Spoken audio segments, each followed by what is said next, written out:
Hello friends, स्वागत है आप सबका आपका अपना यूट्यूब चैनल अब पढ़ेगा इंडिया में। आज हम लोग इस वीडियो में देखेंगे साइंस के टॉप 50 प्रश्न, जिसको कि हम लोग दो प्रैक्टिस सेट 1 और प्रैक्टिस सेट 2 के फॉर्म में देखेंगे। आप लोग थंबनेल पे देखे होंगे, यह जो है वो आस पब्लिकेशन के द्वारा एक बुक पब्लिश की गई है एसके झा सर के द्वारा। उसी बुक से हम लोग ये प्रैक्टिस सेट लिए हैं। इस प्रैक्टिस सेट बुक से आज हम लोग प्रैक्टिस सेट 1 और प्रैक्टिस सेट 2 करेंगे। दोनों में 25-25 क्वेश्चन है, यानी टोटल जो है वो हम लोग साइंस के टॉप 50 प्रश्न को हम लोग इस वीडियो के माध्यम से देखेंगे। इसका अगर आप लोगों को पीडीएफ चाहिए तो पीडीएफ के लिए वीडियो के दिए गए डिस्क्रिप्शन लिंक से जाकर टेलीग्राम ग्रुप ज्वाइन कर सकते हैं, या फिर टेलीग्राम में जाकर सर्च कर सकते हैं आप पढ़ेगा इंडिया। वहाँ जो ग्रुप आएगा उसको ज्वाइन कर लीजिए, वहाँ इसका पीडीएफ जो है वो प्रोवाइड करवा दिया गया है। तो चलिए अब बढ़ते हैं अपने क्वेश्चन की तरफ। आज का जो हमारा पहला क्वेश्चन है वो यह कह रहा है कि रेखांकित चित्र में सतह के साथ बल का मान जो है वो नीचे की तरफ कितना होगा। देखिए आप लोग बल के मान यानी F के बराबर आप लोग एक चीज़ पढ़े होंगे mg साइन थीटा। यहाँ पे थीटा की वैल्यू कितनी दी हुई है 30 डिग्री, तो साइन 30 डिग्री की वैल्यू हो जाएगी 1/2। m का वैल्यू कितना दिया हुआ है, m का वैल्यू दिया हुआ है 2 और g का वैल्यू है 10 दिया हुआ।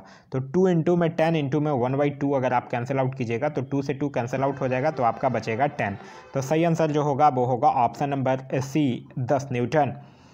नेक्स्ट क्वेश्चन है हमारा question number second. Question number second कह रहा है कि एक अवतल दर्पण के अक्ष पर एक वस्तु जो है वो दर्पण के वक्रता केंद्र पर रखी गई है। दर्पण द्वारा निर्मित प्रतिबिंब एवं इसके ध्रुव के बीच की दूरी क्या होगी। तो यह जो होगी वो 2f के बराबर होगी। तो इस क्वेश्चन का जो सही आंसर होगा वो होगा ऑप्शन नंबर सी 2f के बराबर होगा।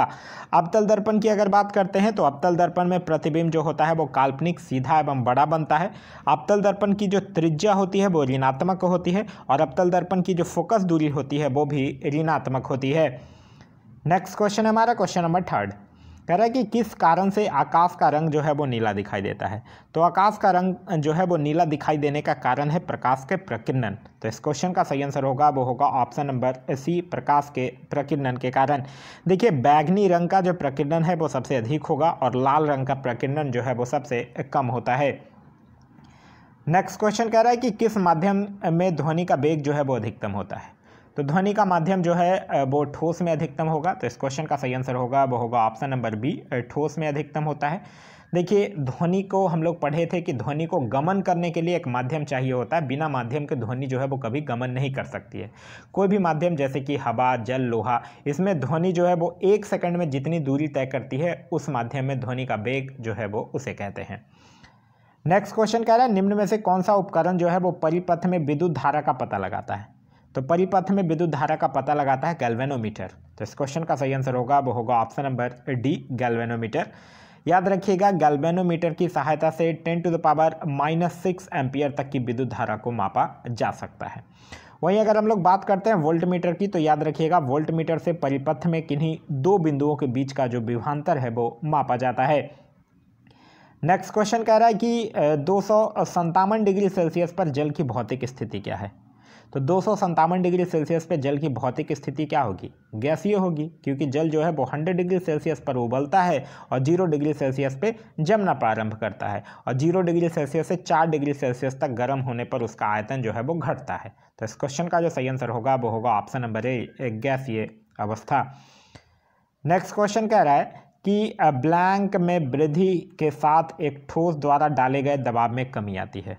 तो क्षेत्रफल में वृद्धि के साथ ठोस द्वारा डाले गए दबाव में कमी आएगी। तो इस क्वेश्चन का जो सही आंसर होगा वो होगा ऑप्शन नंबर बी, क्षेत्रफल।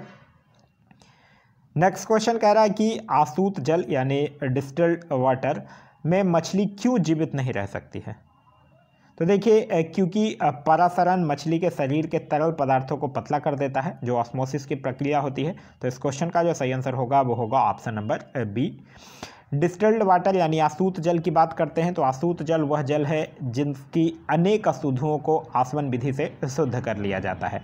आसूत जल जो होता है वो पीने के लिए उपयुक्त नहीं होता है। इसका उपयोग जो है वो शैल उपकरणों और चिकित्सा कार्यों में किया जाता है। नेक्स्ट क्वेश्चन कह रहा है कि निम्नलिखित में से कौन सा एक अति उष्माक्षेपी है। अति उष्माक्षेपी क्या है, यहाँ पे जल में सल्फ्यूरिक अम्ल घोलना जो है वो अति उष्माक्षेपी है। तो इस क्वेश्चन का सही आंसर होगा वो होगा ऑप्शन नंबर सी। देखिए वैसे रासायनिक अभिक्रिया जिसमें उष्मीय ऊर्जा निकलती है उसको उष्माक्षेपी अभिक्रिया कहते हैं, और जल के साथ जो सल्फ्यूरिक अम्ल की अभिक्रिया है वो एक उष्माक्षेपी अभिक्रिया ही है। नेक्स्ट क्वेश्चन हमारा क्वेश्चन नंबर 10 कह रहा है कि एक दोहरी अपघटन अभिक्रिया के दौरान अभिकारकों के बीच क्या आदान प्रदान किया जाता है। तो देखिए दोहरी अपघटन अभिक्रिया के दौरान अभिकारकों के बीच आयन का आदान प्रदान किया जाता है, क्योंकि कोई भी जो परमाणु है वो इलेक्ट्रॉन के त्यागने पर धनावेशित हो जाता है और इलेक्ट्रॉन के ग्रहण करने पर ऋणावेशित हो जाता है। मतलब कि यहाँ पे इलेक्ट्रॉन जो है वो एक आयन के रूप में रहते हैं। तो इस क्वेश्चन का जो सही आंसर होगा वो होगा option number A, ion. Next question कह रहा है कि सीमेंट तथा जल के मध्य रासायनिक क्रिया को क्या कहा जाता है। तो देखिए जब सीमेंट में पानी मिलाया जाता है तो सीमेंट की लुगदी बन जाती है और यही लुगदी जो है वो कुछ समय के बाद अपनी सुघड़ता छोड़कर जमने लगती है और सामर्थ्य ग्रहण कर लेती है। तो इस क्वेश्चन का जो सही आंसर होगा वो होगा ऑप्शन नंबर ए, जलीकरण कहलाता है। नेक्स्ट क्वेश्चन कह रहा है कि लेड नाइट्रेट को जोरदार ढंग से गर्म करते समय निकलने वाली लाल भूरे रंग की गैस का नाम बतलाइए। लेड नाइट्रेट होता क्या है? लेड नाइट्रेट होता है PbNO3 का होल 2, यही तो होता है लेड नाइट्रेट। इसको जब आप गर्म करेंगे तो हो क्या बनेगा 2PbO प्लस में 4NO2 और प्लस में O2। तो कौन सा गैस बना? Nitrogen dioxide. तो इस क्वेश्चन का जो सही आंसर होगा वो होगा option number B, nitrogen dioxide. Next है कि निम्नलिखित में से कौन से तत्व का रासायनिक प्रतीक जो है वो लैटिन से लिया गया है। तो ऑप्शन है एल्युमिनियम, क्लोरीन, कार्बन और आयरन। तो आयरन का लिया गया है। आयरन का क्या होता है? परमाणु चिन्ह Fe होता है, जो कि उसके लैटिन भाषा के शब्द फेरम से लिया गया है। तो लोहा की अगर यहाँ बात करते हैं, मतलब आयरन की बात करते हैं, तो आयरन जो है वो 4 रूपों में पाया जाता है, मैग्नेटाइट, हेमेटाइट, लिमोनाइट और सीडेराइट। और लोहा जो है वो धरती में चौथा सबसे ज़्यादा मात्रा में पाए जाने वाला तत्व है। नेक्स्ट क्वेश्चन कह रहा है कि 2Mg + O2 2MgO उपयुक्त अभिक्रिया कौन सी अभिक्रिया का एक उदाहरण है। तो यह किसका है? संयोजन का है, क्योंकि आप लोग पढ़े होंगे कि एक ऐसी रासायनिक अभिक्रिया जिसमें 2 अथवा 2 से अधिक अभिकारक पदार्थ जो है वो आपस में संयोग करके एक नए उत्पादन को निर्मित करते हैं, तो वैसी रासायनिक अभिक्रिया को संयोजन अभिक्रिया कहा जाता है। तो इस क्वेश्चन का सही आंसर होगा वो होगा ऑप्शन नंबर ए, संयोजन। फिर है ब्लैंक का गलनांक बहुत ही निम्न होता है। तो ऑप्शंस के अकॉर्डिंग अगर देखते हैं तो गैलियम का गलनांक जो है वो बहुत ही निम्न होता है। गैलियम का गलनांक जो है वो 29.76 डिग्री सेल्सियस के आसपास होता है। यह एक मुलायम और चमकीली धातु है। इसका एटॉमिक नंबर की अगर बात कीजिएगा तो वो 31 होता है और इसका उपयोग जो है वो अर्धचालक और मिश्र धातु बनाने के लिए किया जाता है। नेक्स्ट क्वेश्चन कह रहा है कि निम्न में से कौन सा कार्बनिक अम्ल है। तो यहाँ पे साइट्रिक एसिड जो है वो एक कार्बनिक अम्ल है। तो इस क्वेश्चन का सही आंसर होगा वो होगा ऑप्शन नंबर ए, सिट्रिक अम्ल, जो कि खट्टे फलों जैसे कि नींबू, संतरा, आंवला ये सब में प्रचुर मात्रा में पाया जाता है। बाद बाकी सल्फ्यूरिक, फास्फोरिक अम्ल और नाइट्रिक अम्ल ये सब जो है वो एक अकार्बनिक अम्ल है, क्योंकि इसमें कार्बन जो है वो नहीं पाया जाता है। नेक्स्ट क्वेश्चन कह रहा है कि अल्कोहल में क्या होता है।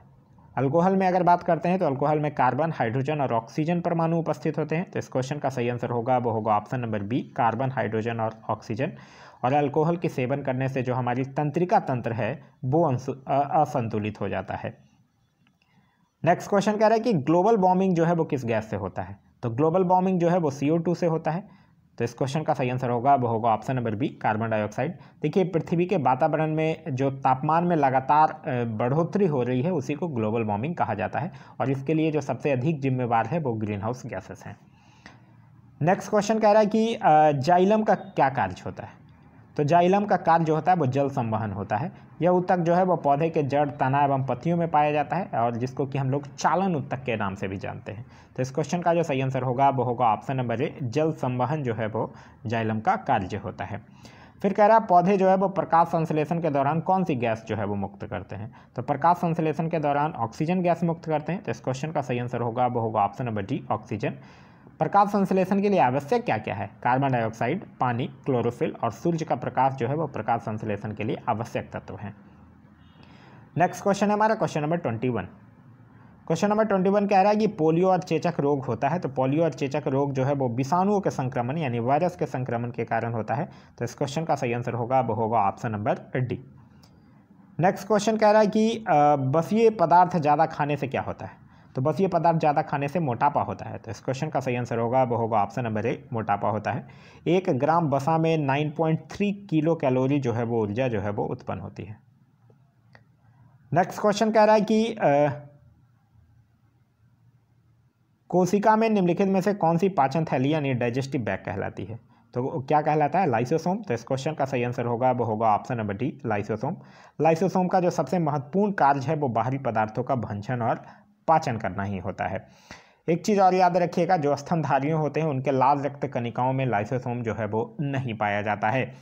नेक्स्ट क्वेश्चन कह रहा है कि ऑस्टियोसाइट जो है वो पाए जाते हैं। तो ऑस्टियोसाइट जो है वो अस्थि में पाया जाता है।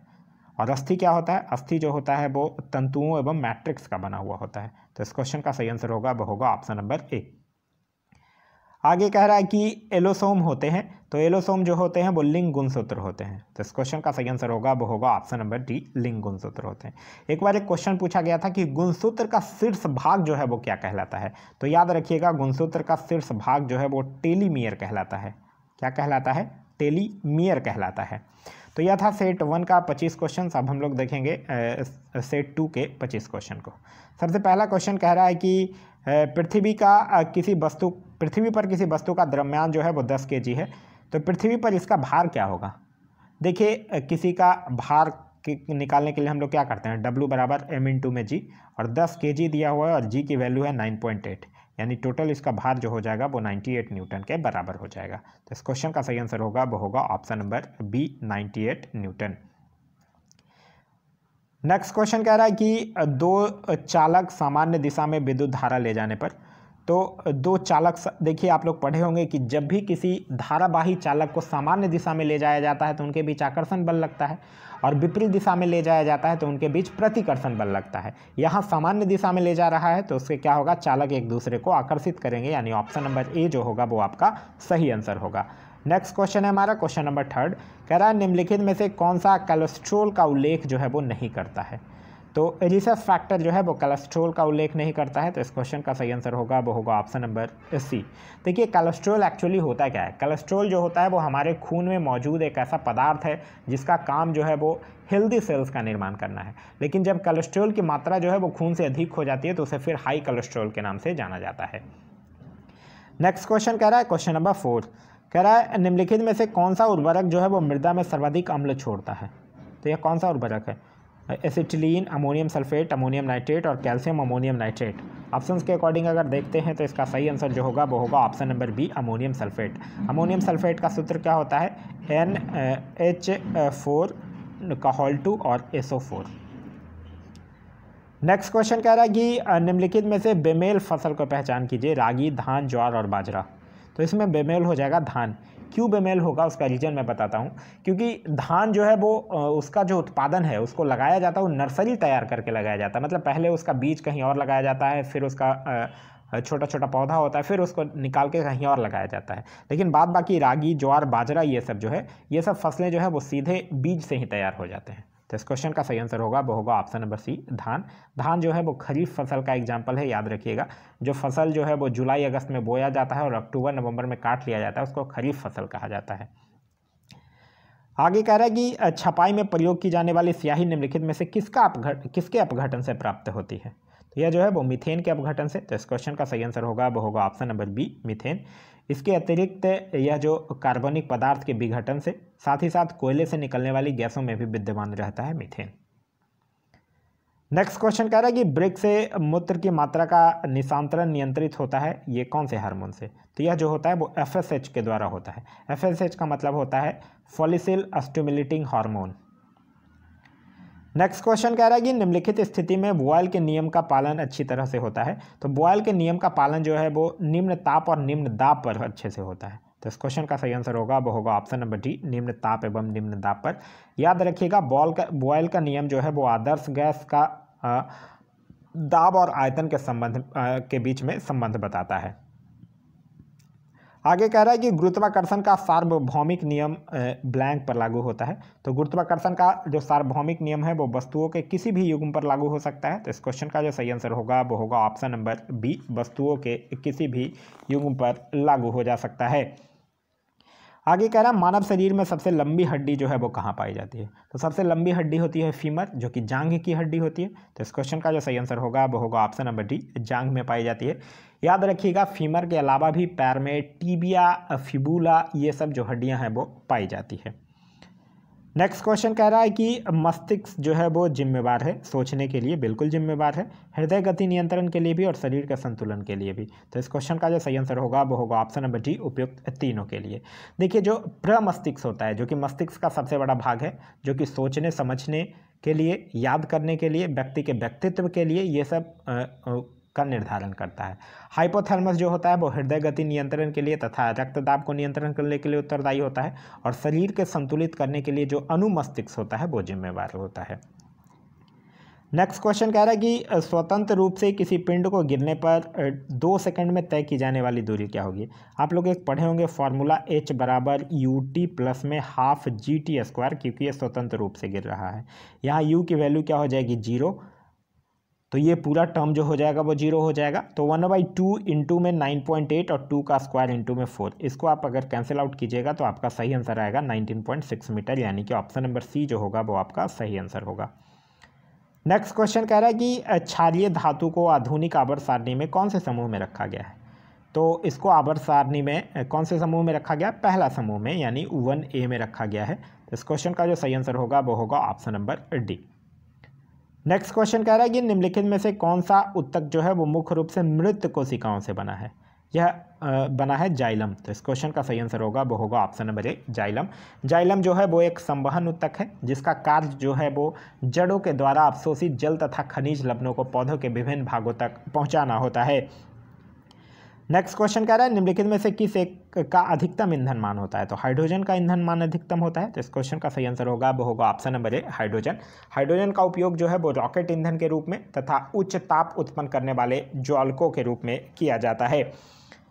नेक्स्ट क्वेश्चन कह रहा है कि किसी सैटेलाइट और पृथ्वी के बीच आकर्षण का गुरुत्वाकर्षण बल ब्लैंक को तेजी प्रदान करता है। तो यह अभिकेंद्रीय बल को तेजी प्रदान करता है। तो इस क्वेश्चन का सही आंसर होगा वो होगा ऑप्शन नंबर ए, अभिकेंद्रीय बल को। नेक्स्ट क्वेश्चन कह रहा है कि भारत ने नीली जीभ रोग के लिए पहला टीका विकसित कर लिया, जो मुख्यतः निम्न में से किस में पाया जाता है। नीली जीभ रोग यानी कि ब्लू टंग डिजीज जो है वो मुख्यतः भेड़ एवं बकरियों में होने वाला बीमारी है, जो कि विषाणु के कारण होता है। तो इस क्वेश्चन का जो सही आंसर होगा वो होगा ऑप्शन नंबर सी, भेड़ एवं बकरियों में। इसमें एक्चुअली होता क्या है कि जो भी भेड़ और बकरियाँ इस रोग से प्रभावित हो जाते हैं उसमें तेज बुखार आ जाता है, और साथ ही साथ अधिक मात्रा में लार टपकने लगता है और जीभ में सूजन हो जाता है। और यही जीभ और ओठ में सूजन के कारण जो जीभ जो होती है वो नीली दिखाई देने लगती है। इसी के कारण इसका नाम जो रखा गया है वो नीली जीभ रोग यानी कि ब्लू टंग डिजीज रखा गया है। आगे कह रहा है कि हीमोफीलिया क्या है। हीमोफीलिया की अगर हम लोग बात करते हैं तो यह एक रोग है जो रक्त का थक्का उत्पन्न करने वाले कारकों के लिए जिम्मेदार जीन की अनुपस्थिति के कारण होता है। तो इस क्वेश्चन का सही आंसर होगा वो होगा ऑप्शन नंबर ए। याद रखिएगा हीमोफीलिया जो है वो एक अनुवांशिक बीमारी है। नेक्स्ट क्वेश्चन कह रहा है कि CFL का पूर्ण रूप क्या है। तो CFL की अगर हम लोग बात करते हैं तो इसका मतलब होता है कॉम्पैक्ट फ्लोरेसेंट लैंप। इस बल्ब में एक्चुअली फ्लोरेसेंट नाम का एक पदार्थ भरा जाता है, इसीलिए इसका नाम है कॉम्पैक्ट फ्लोरेसेंट लैंप। तो इस क्वेश्चन का सही आंसर होगा वो होगा option number A. Next question कह रहा है कि जिस तापमान पर तरल अपनी तरल अवस्था से ठोस अवस्था में परिवर्तित होता है उसको क्या कहा जाता है। तो उसको क्या कहा जाता है, हिमांक बिंदु कहा जाता है। तो इस क्वेश्चन का सही आंसर होगा वो होगा ऑप्शन नंबर बी, हिमांक बिंदु। नेक्स्ट क्वेश्चन कह रहा है कि प्रतिध्वनि सुनाई देने के लिए स्रोत और परावर्तक के बीच लगभग कितनी दूरी होनी चाहिए। तो लगभग 17 मीटर की दूरी होनी चाहिए। एक्चुअली है कुछ नहीं, ये 332 जो स्पीड होता है तो 33.2 को 2 से डिवाइड कीजिए, क्योंकि वो बाहर लौटे। प्रतिध्वनि एक्चुअली होता क्या है, तो वैसे ध्वनि जो किसी दीवार, पहाड़ या कुआं आदि से टकराने के बाद सुनाई देता है उसी को तो प्रतिध्वनि कहते हैं। तो जाने में लगना समय और आने में, तो 33.2 को 2 से डिवाइड कीजिएगा तो आएगा 16.6 मीटर, यही होना चाहिए। तो इस क्वेश्चन का सही आंसर होगा वो होगा option number B, 17 metre. Next question कह रहा है कि एक तरंग के गर्त की गहराई को इसका क्या कहा जाता है। तो उसका आयाम कहा जाता है। तो इस क्वेश्चन का सही आंसर होगा वो होगा ऑप्शन नंबर डी, आयाम कहा जाता है। नेक्स्ट क्वेश्चन कह रहा है कि निम्नलिखित में से किस विकल्प का माध्यम दृष्टिगत रूप से सघन होता है। तो बेंजीन का होता है। तो इस क्वेश्चन का सही आंसर होगा वो होगा ऑप्शन नंबर सी, बेंजीन का। बेंजीन एक हाइड्रोकार्बन है जिसका अणुसूत्र होता है C6H6। नेक्स्ट क्वेश्चन कह रहा है कि ब्लैंक यौगिक में एक कार्यात्मक समूह के रूप में OH है, तो किस में है, ये ब्यूटेनॉल में है। तो इस क्वेश्चन का सही आंसर होगा वो होगा option number D, butanol. Next question कह रहा है चेचक यानी कि स्मॉल पॉक्स होने के कारण क्या है, तो ये है बेरियोला वायरस। तो इस क्वेश्चन का सही आंसर होगा वो होगा ऑप्शन नंबर बी, बेरियोला वायरस। चेचक में एक्चुअली तेज बुखार और शरीर पर लाल लाल दाने हो जाते हैं जो कि हमारे संपूर्ण शरीर को प्रभावित करता है। तो यह था हमारा आज का वीडियो। आज का वीडियो आप लोगों को कैसा लगा कमेंट करके ज़रूर बताइएगा। साथ ही साथ इस वीडियो से कुछ सीखने के लिए मिला तो एक लाइक ज़रूर कर दीजिएगा। वीडियो पसंद आ रहा है तो अपने दोस्तों के साथ शेयर करना ना भूलें। अभी तक आप इस चैनल पर नए हैं या चैनल को सब्सक्राइब नहीं किए हैं तो चैनल को सब्सक्राइब कर लीजिए और साथ ही साथ बेल आइकन दबा लीजिए ताकि हमारे सारे वीडियो के नोटिफिकेशन जो है वो आपको मिलते रहें। इसका अगर आप लोगों को PDF चाहिए तो PDF के लिए वीडियो के दिए गए डिस्क्रिप्शन लिंक से जाकर टेलीग्राम ग्रुप ज्वाइन कर सकते हैं या फिर टेलीग्राम में जाकर सर्च कर सकते हैं या पढ़ेगा इंडिया, वहाँ जो इसका PDF जो है वो प्रोवाइड करवा दिया गया है। Thanks for watching.